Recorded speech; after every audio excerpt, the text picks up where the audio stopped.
Alright, welcome back everyone, and let's check out in this video how we're actually going to apply the K-means clustering algorithm in reality with real data. What we're going to use here is the dataset that you can find on Kaggle, and if you copy this link and paste it here, it will directly guide you to the customer personality analysis. And this is a dataset which I consider to be very nice. Also, when you go to code here, you'll find also, among other things, very nice code examples. And yeah, the basic task here is you have a data set which has like information of customers, like when they are born, how they're educated, if they're married, if they have kids, and so on, and especially also how much they spend for wine, for fruits, for fish, for any other goods, probably from that company from which the data stems from.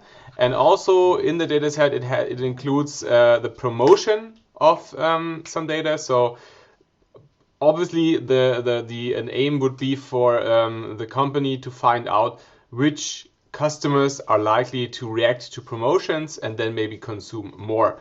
So in the first step, we're going to we can use the data here and cluster it, and then take a look if for certain clusters there's a bigger success, and if in certain clusters some customers react more sensitive or more positive to promotions given by the company. Okay, so if you are in the Colab folder or in the data folder, you will find the the marketing campaign file.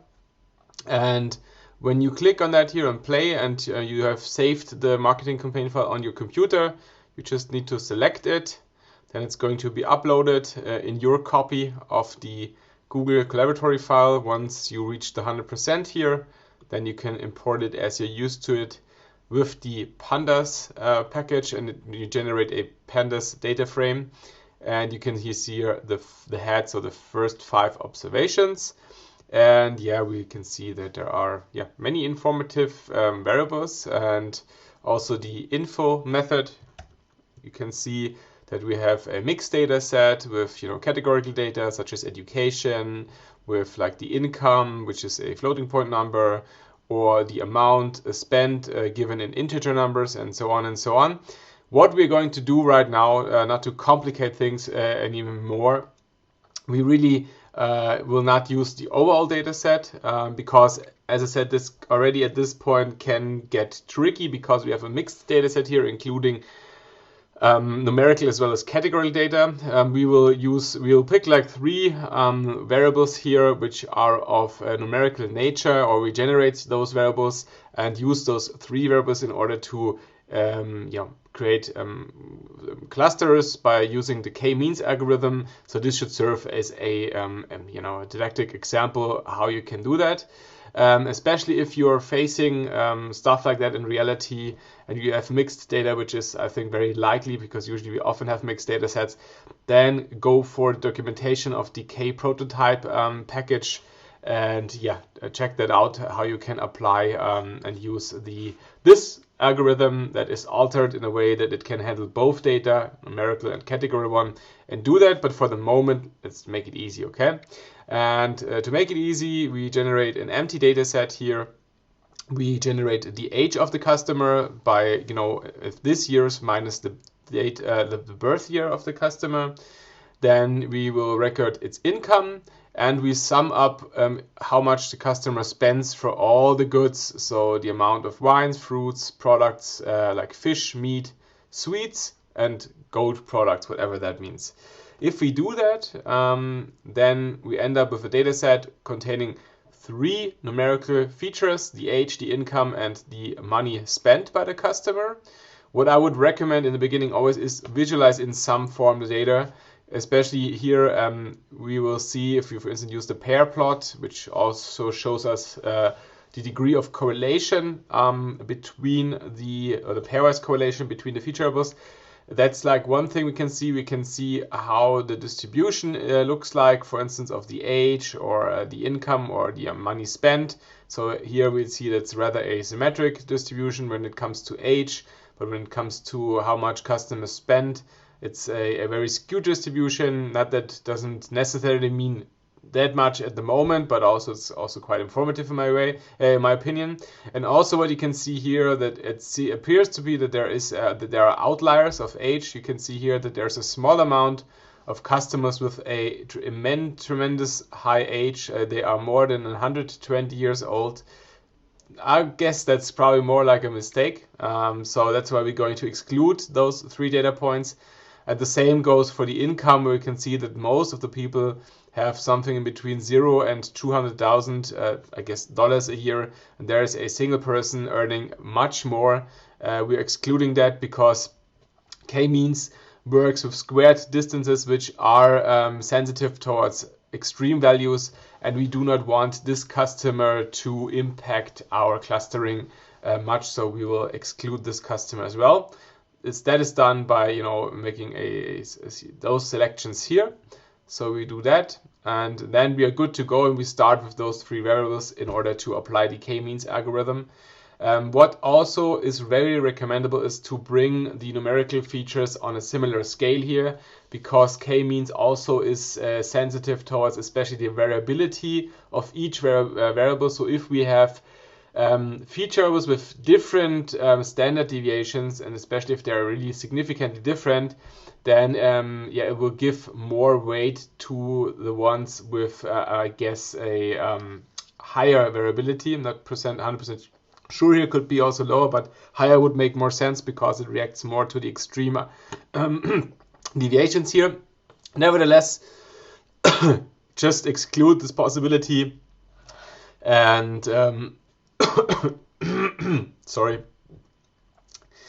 by standardizing the data here, okay?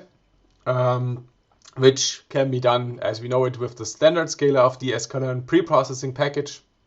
And yeah, let's do that. And so we're going to work with the standardized data here. That is what we're generating here. And yeah, then what we also can do, as we have 3 variables here, we can visualize the data. That's here the 3D scatter plot, and just gives us an impression how it looks like. Like, you can think more about it, or you can give it a closer look. But yeah, I mean, that could give us a first idea. I would guess, I don't know, somewhere here is a cluster, and it's always hard for us still, even though in 3 dimensions. But I would guess that maybe there's another cluster that we can see here, and the other one that will be those values above. Okay, but nevertheless, it's just like another way of visualizing the data as it is here in its standardized form. Now we get to the important part, so estimating the clusters and trying to find out the numbers of clusters we want to choose. So what I do here is like the basic, as always, it's kind of easy to estimate it via the sklearn package. What we need is those 2 lines of code in order to estimate it. So first of all, we define the K-means, an instance of the K-means model, and give them the amount of clusters we want to have. And then it's going to be fitted, and each observation is going to be asserted to its closest centroid, as explained in the previous video before. And then what we check out here is the inertia for a given amount of clusters. So I also described it in the video before. Basically, like, that's the sum of all the dissimilarities of all observations to their individual centroid for the cluster which they are asserted to. And the lower the better, so to say. And if we do this in a range between 1 and 10 clusters, or at 9 if we specify it like this, then we can, in the next step, plot how the inertia develops if we add more and more clusters to the model. And then we will use the so-called elbow method. And the elbow method is take a look at that, or to find that amount of clusters after which the decrease of the, it's like the inertia here, sorry, starts to become linear, because obviously the more clusters we will use, the more easy we'll get for the model to generate a sum of dissimilarities that is lower. But once it starts to become linear, like in the range here, then there is it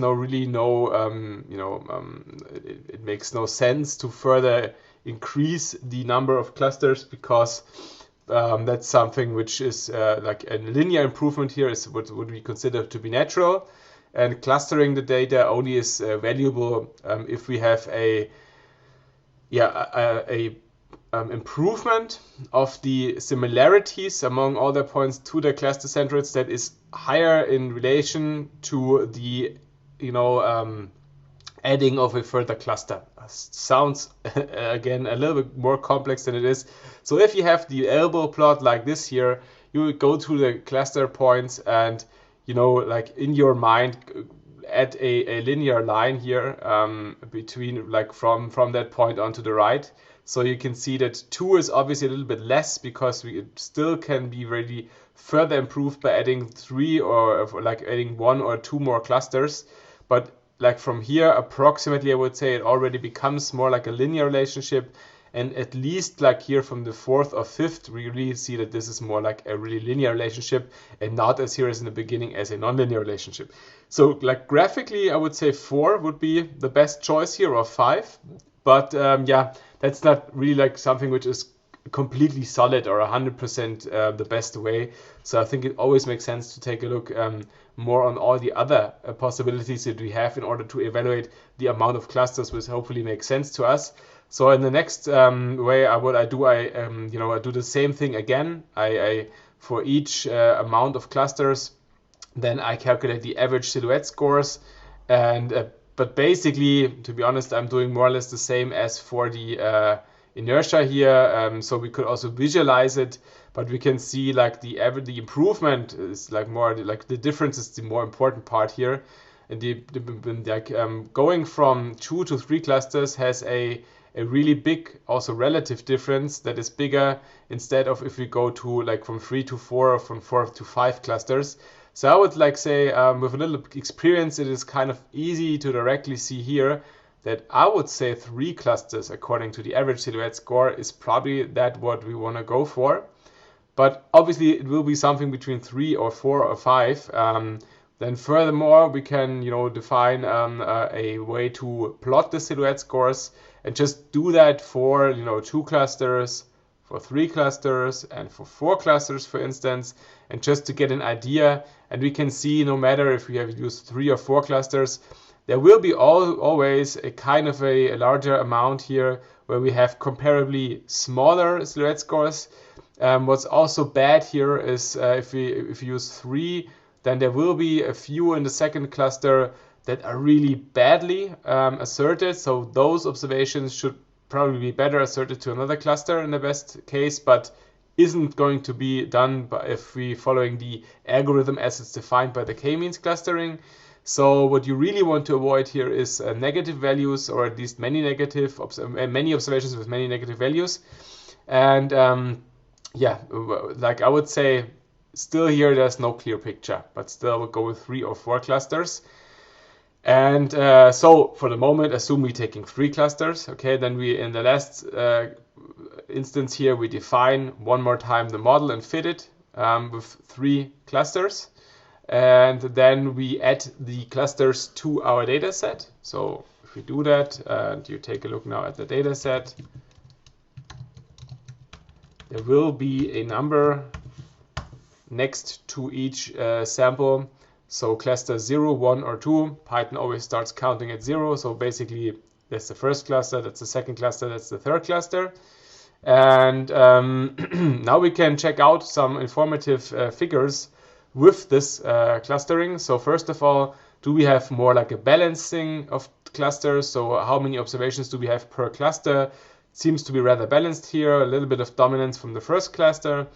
Then what is really interesting, for instance, when it comes to the spending and income behavior of customers here, but this is like just an example. So when it comes to the spending and income behavior, we can see that there is a group of people earning much, spending much. There is a group of people still spending more, or I would say not earning that much and spending less. And then we have the group of people spending less, but also having less. So kind of makes sense. So not very spectacular here, but as I said, this is like more a really reduced data set, so do not expect too spectacular results here. But even with that reduced form of data set, we could now take a look, for instance, at the total promotions that have been accepted by the customers, and take a look at the amount of accepted promotions per cluster. So we have, for instance, here the group of people with 0 acceptance, so they didn't buy anything after seeing one of the promotions by the company.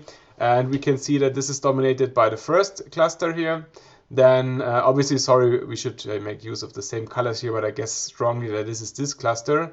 Then what we also can observe here is that, like, the group of with the 1 here, those are obviously the people where I, as a company, would now put the most effort in showing them more promotions, because this group of people here is obviously people where that are more willing to accept promotions and buy stuff, even like 1, 2, 3, or 4 promotions, or like acceptances of promotions we have here.